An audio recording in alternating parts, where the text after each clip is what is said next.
Good afternoon, fellow patriots. Are you enjoying your freedom on this fine day?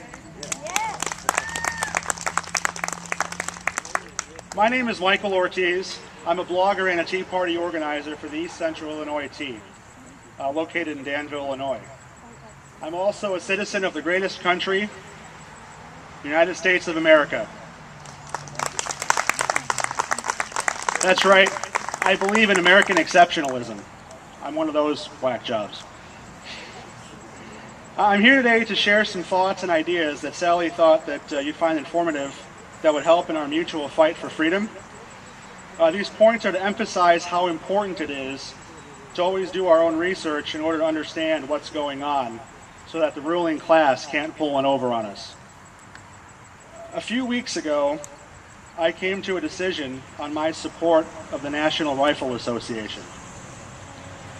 While I have been a proud member of this organization since I was a young boy, starting with a junior membership at the age of 14, I can no longer support the NRA's decisions that support unequal treatment of American citizens by the federal government.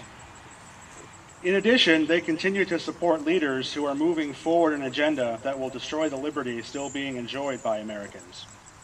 This could ultimately include the freedom protected by the Second Amendment. The NRA's recent actions are extremely short-sighted and unsettling. Three specific actions that have influenced my decision to cancel a life membership within the organization. The first being the NRA's decision to withdraw opposition to the Disclose Act only after the Democrats added an exemption specifically for the NRA. This, of course, puts the NRA in bed, quite literally, with MoveOn.org and Think Progress. Even though the NRA has recently released a statement saying that they do not officially endorse Senator Harry Reid, the contributions given to him, paired with their lack of support for his opponent, who is a strong Second Amendment supporter, amount to nothing short of an actual endorsement. The third amounts to a gag order on their membership and their board members to prohibit them from voicing their opinion on the recent Supreme Court appointment of Elena Kagan.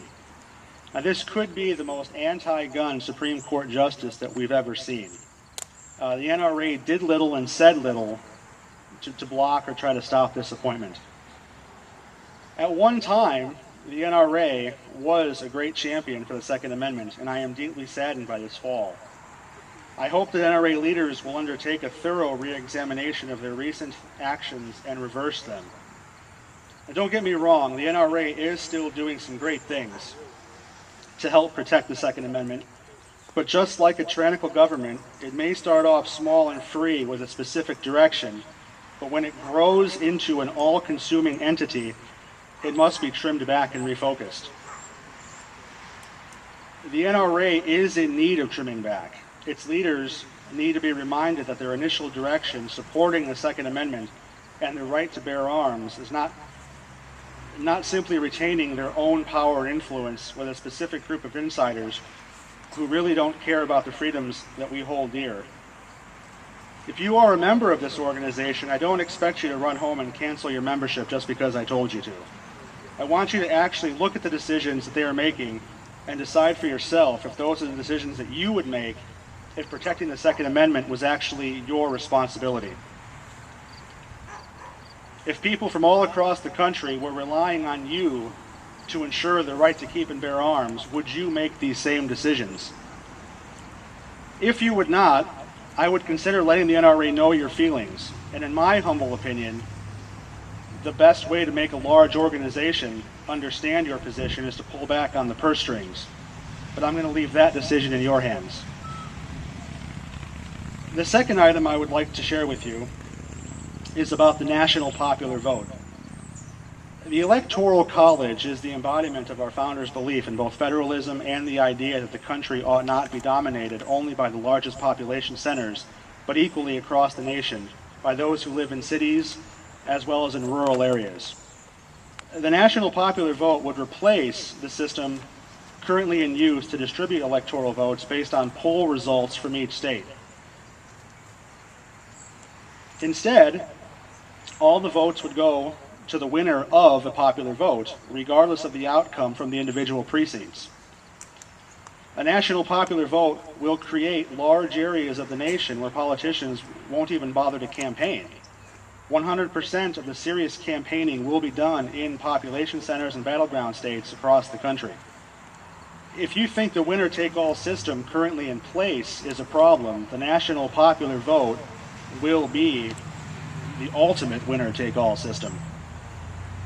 A system in which the winner takes all based on cities alone. If you live in a rural state, or even in a rural part of a blue state, your cousins in the big city are going to decide who our president is. Do you realize there's an active movement right now trying to implement this system? If you live in Illinois, did you know that the state legislature here has already enacted this into law back in 2008? If you did know that, good for you, but I'm still surprised at how many people I find every day that aren't aware this is already currently in law in our state here in Illinois. It passed without even hardly being mentioned by the Illinois media. 5 other states have also enacted this measure into law, and 4 other states have already had it pass both of their legislative houses. The remaining 40 states have had this bill introduced and have it in some stage of the approval process already. Now, this is not a new idea. Many presidential cycles now, they've been working on this in the background. And in addition to the national popular vote, there's also a movement to reform the primary system to make it more uniform and orderly. Is this change really needed? I don't know the answer to that. But whenever I see them working so hard to change something that's been in place for a long, long time, I typically tend to get a little skeptical. It is also important to note that these are not Democratic or Republican ideas. Both parties have been involved in working on this movement. Members from both major political parties are equally trying to destroy the system put into place by the founders who had our country's best intentions in mind, instead of only the interests of those who live and essentially run the more socially acceptable parts of the country. What's done is done, right? You might be asking yourself, why am I bothering to bring up something that happened 2 years ago? Well, the answer is simple. That's why it's more important now than ever before to look for candidates who have a deep faith and trust in the United States Constitution. Not only do we need to consider this for the folks we elect to Washington, but more than ever before, we need to look for constitutional candidates to run for state positions. Then and only then can we maybe get laws like this overturned sometime down the road before they get put into full effect. The national popular vote, for instance, they are about 73 electoral votes into the 270 that they currently need to actually enact it into law. I urge you to look a little more closely at this and start asking yourself questions. This is why it's so important to do your own homework. Don't take any information at face value.